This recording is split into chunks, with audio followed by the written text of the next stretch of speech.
Hola chicos, Tennis y Science. Bienvenidos a un nuevo video. Hoy vamos a hablar de las bacterias. Realmente hablar de este tema podría ser supremamente extenso y complejo. Voy a tratar de resumir muchos aspectos sobre las mismas. Para hablar de las bacterias hay que hablar de la vida misma.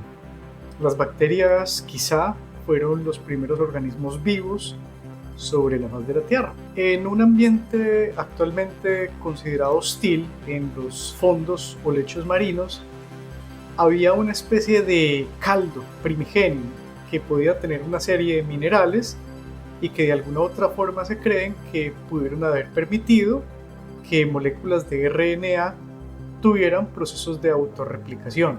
Moléculas de hidrógeno, CO2, azufre y muchos minerales que pudieron haber estado en algunos tipos de rocas pudieron haber sido el hábitat para estas estructuras de material genético del pasado.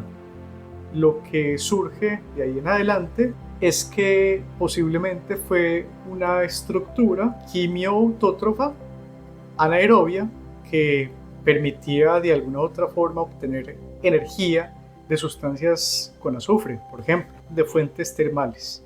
Luego de esto, posiblemente también unos cuantos millones de años posterior a la aparición de dicha protocélula, y tal vez entre hace 3.900 millones de años hasta los 3.500 millones de años, aparece una estructura que es conocida como LUCA, nuestro tal vez último ancestro común para las bacterias, para las células eucariotas y para el dominio arqueo.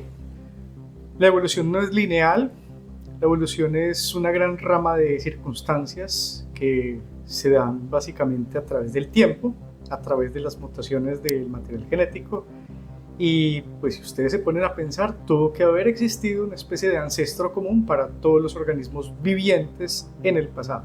Durante millones de años, las bacterias hicieron parte del entorno ecosistémico por medio de muchas situaciones, como por ejemplo la producción de oxígeno, que modificó tal vez ostensiblemente nuestra atmósfera.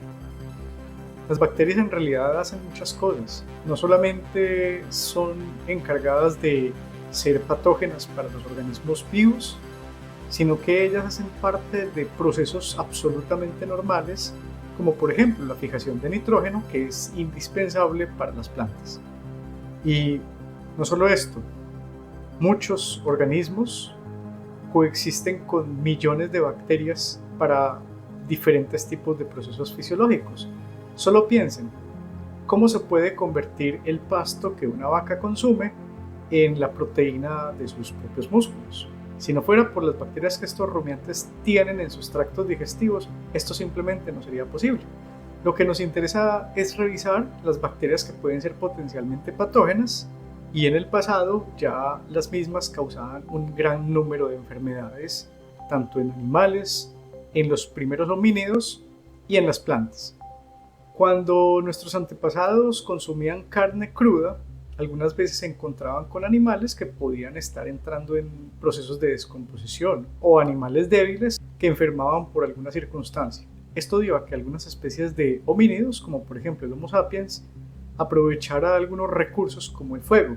El consumo de esta proteína de buena calidad, con una menor probabilidad de morir por el consumo de proteína o de animales que estaban enfermos por alguna bacteria, se cree que posiblemente esta es una de las razones por las cuales los humanos comenzamos a desarrollar un cerebro de mayor tamaño, porque la cocción de la carne y básicamente un aumento en la digestibilidad de la misma permitió utilizar de mejor manera tal vez la energía que proporcionaba la ingesta de proteína de origen animal. En la historia de la humanidad se han documentado de muchas maneras cuando las personas morían por grandes epidemias. Sin embargo, no se conocía la causa real de este tipo de situaciones, y ahora sabemos con certeza por los estudios que se han realizado en diferentes tipos de momias, por ejemplo egipcias o de la edad de bronce o incluso precolombinas, muchas bacterias que hoy en día podemos entenderlas ya con mucha más sapiencia. En algunas momias se han podido llegar a aislar y a encontrar algunas bacterias como la tuberculosis, brucela, salmonela y la Yersinia pestis, agente causal de la peste bubónica o peste septicémica. Hipócrates fue tal vez la primera persona que se atrevió a hablar un poco sobre la causa de la enfermedad. Y aunque él no conocía ni tenía la posibilidad de observar ningún tipo de bacteria, simplemente dedujo que las enfermedades procedían de situaciones que no eran sobrenaturales, que posiblemente eran causadas por la discrasia de los humores, es decir, por algún tipo de desajuste generalmente causado por situaciones propias que ellos asumían, como por ejemplo el contacto con el aire, el agua y una dieta específica. En 1546, el filósofo y médico italiano Girolamo Fracastorno escribió un poco sobre las posibles causas de la enfermedad, asumiendo que posiblemente existía una especie de semilla invisible que podía ser transmitida por el aire y que esto era lo que causaba las posibles enfermedades en los humanos. Fracastoro fue tal vez una de las primeras personas que habló sobre las causas de la enfermedad como agentes de tipo contagioso. Luego llegó Anthony von Leeuwenhoek, fue una persona que nació en lo que hoy se conocen como los Países Bajos, y él no era ni médico ni biólogo, él era básicamente un comerciante de telas. Lo que tenía en común con los grandes científicos era la capacidad de dudar de muchas cosas.